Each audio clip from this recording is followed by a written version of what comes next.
አብዛኛው በእስልምና በነብዩ መሐመድ ላይ ጥያቄ አለ። ድፍን ዓለም ኑና ኡስታዞች ለእፎይ መልስ ስጡልን፣ እኛ እንስለም።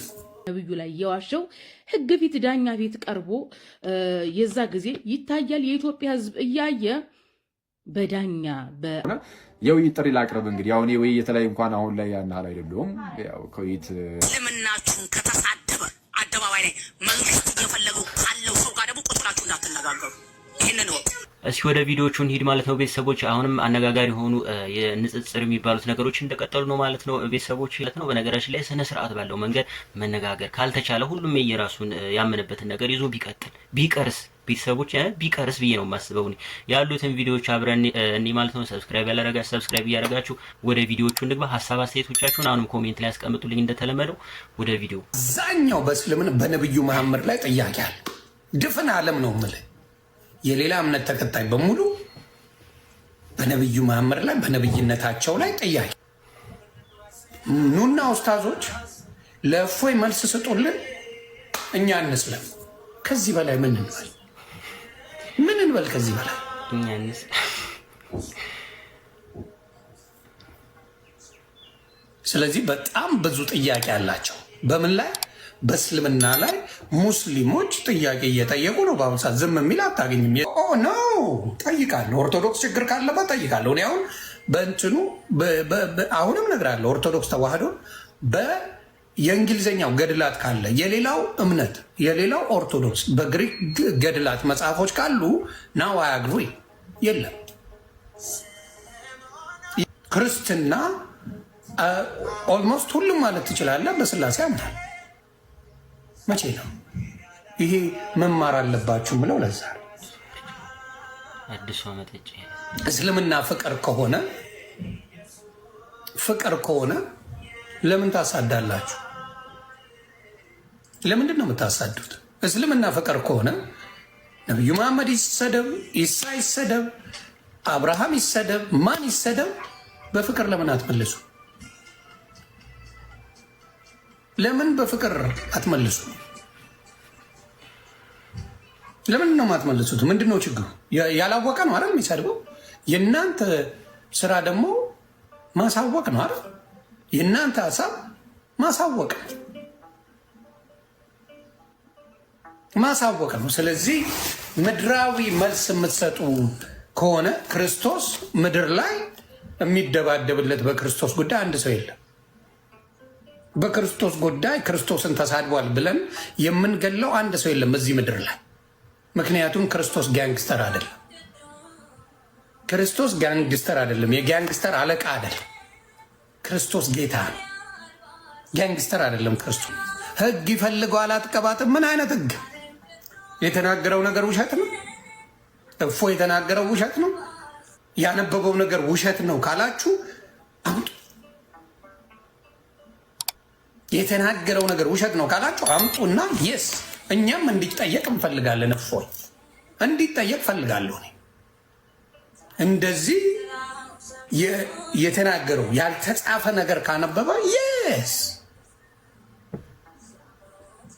ስለዚህ ትላንትና የደስታ ቀን ስለነበር የመጨረሻ ደስታዬ ነበር።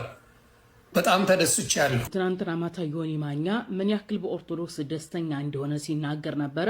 ይህን ያለው ደግሞ ላይቭ ላይ ባለሴጋውን እፎይን አቅርቦ ሙስሊሞች ወንድ ከሆናችሁ ኑ ተወያዩት እያለ ሲፎክር ነበረ። እንግዲህ ዮኒ ማኛ ይህን ያደረገው ባለሴጋ እፎይ ከሙስሊሞች ጋር ተወያይቷል፣ ሙስሊሞች ወደው ተወያይተዋል፣ በህግ አይጠየቅም ለማለት ፈልገህ ከሆነ አምሮህ ይቀራል።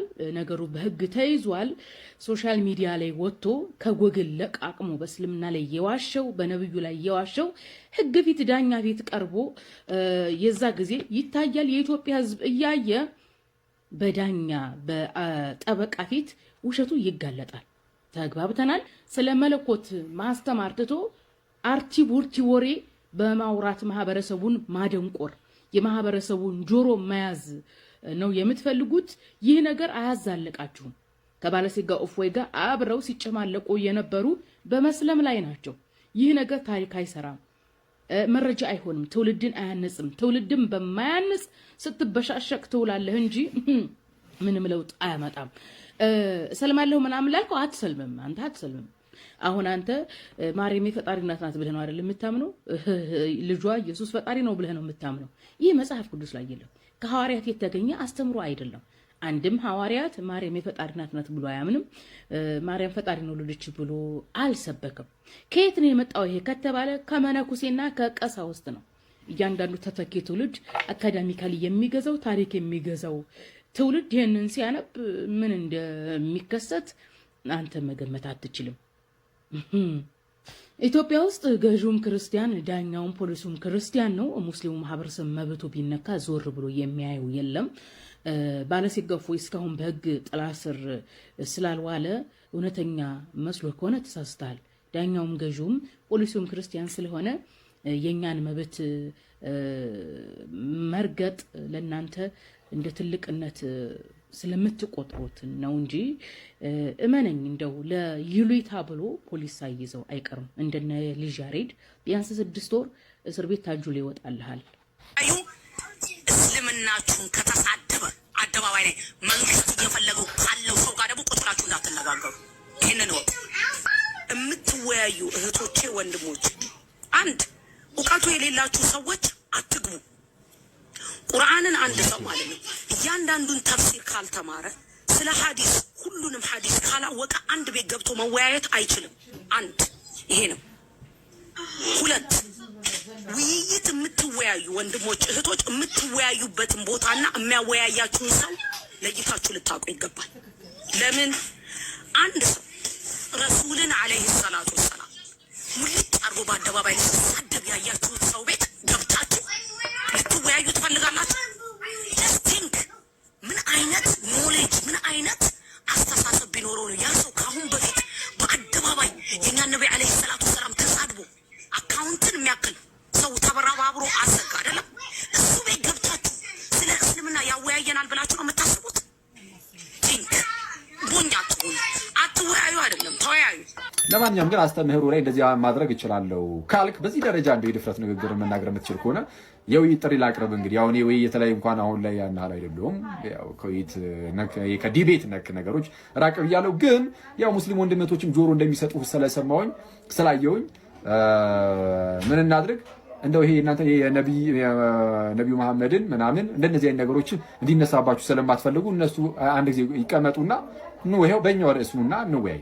ኢየሱስ ጌታ ወይም አምላክ ወይም ፈጣሪ ነው ወይስ አይደለም በሚለው እኔ እናንተ ብንወያይ ወዳጅ። ከዛ ቀጥለን እናደርጋለን ስለ ስቅለቱ፣ ሞቱ፣ ትንሳኤው እያልን ደግሞ የምንሄድ ይሆናል ጌታ ይፈቅድልን እንዳለ በራሳችን ርዕስ ማለት ነው።